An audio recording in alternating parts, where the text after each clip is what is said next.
Sir Topham had worked his engines and pony workers hard, and they are especially very proud when he calls them really useful.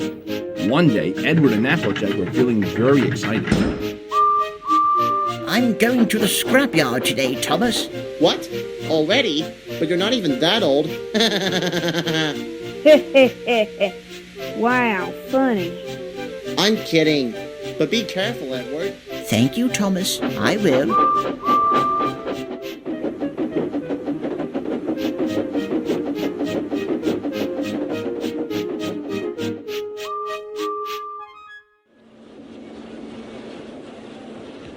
The Crosby scrapyard was full of rusty old parts, automobiles, and machinery. They are broken into smaller pieces, loaded into freight cars, and Edward and Applejack takes them to the aluminum steelworks at Pilgondra where they are melted down and used again. But today, there was a surprise waiting for them in the yard. Why, bless me. What is it, Eddie? It's a traction engine, right there. Well, howee. So it is. Howdy there. My name's Applejack, and this here's my buddy Edward. Hello. You're not broken and rusty. What are you doing there?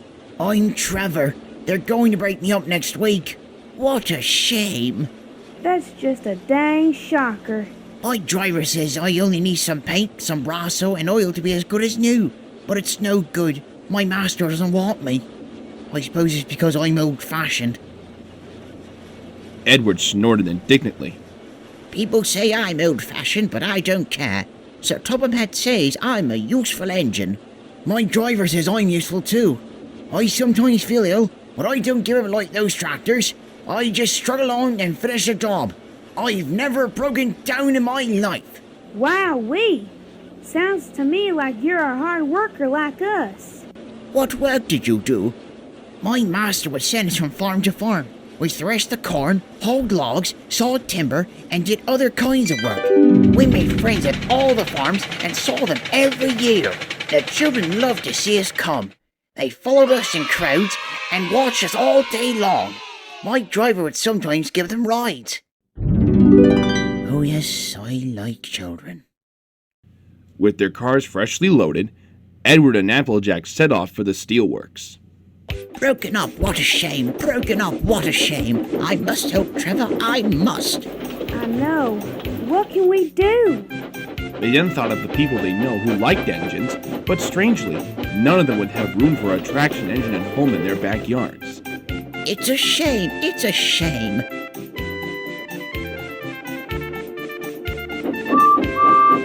Why didn't I think of him before?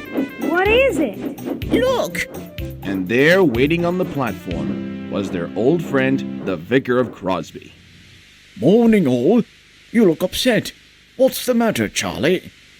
There's a traction engine in the scrapyard, Vicar. It'll be broken up next week, and it's a shame. Jim Cole says he never drove a better engine.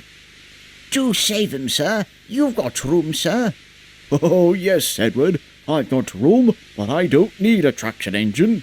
You saw wood and give children rides. Do buy him, sir, please. We'll see. Hey, Eddie, what's he mean by we'll see? I think he's saying he'll have to think this over. Well, I darn well hope he'll consider. A short time later, just before Trevor was due to be scrapped, Jim Cole came to visit him on Saturday afternoon. The Reverend's coming to see you, Trevor. Maybe he'll buy you. Do you think he will? He will when I've lit your fire and cleaned you up. Soon, the Vicar and his two boys arrived later that evening.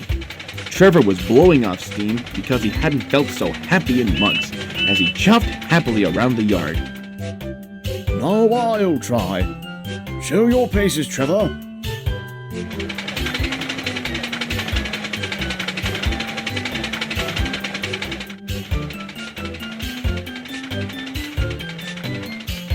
After taking Trevor for a spin, he came out of the office later that evening smiling. I got 'em cheap, Jem, cheap. Do you hear that, Trevor? The Reverend saved you, and you'll live at the vicarage now. Now Trevor's new home is in the vicarage orchard close to the railway, and he sees Edward and Applejack every day. His paint was spotless, and his brass shines like gold. He saws firewood during the winter months, and Jem sometimes borrows him when his tractor fails. Trevor likes doing his old jobs again, but his happiest day is the annual church fair. With a wooden seat temporarily bolted to his coal bunker, he chuffs about the orchard, giving rides to children.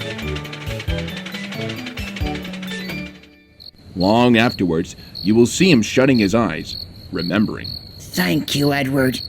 You and Applejack have made me happy again and gave me a second chance of being useful again. Now I look forward to many more jobs in the future, especially making children happy.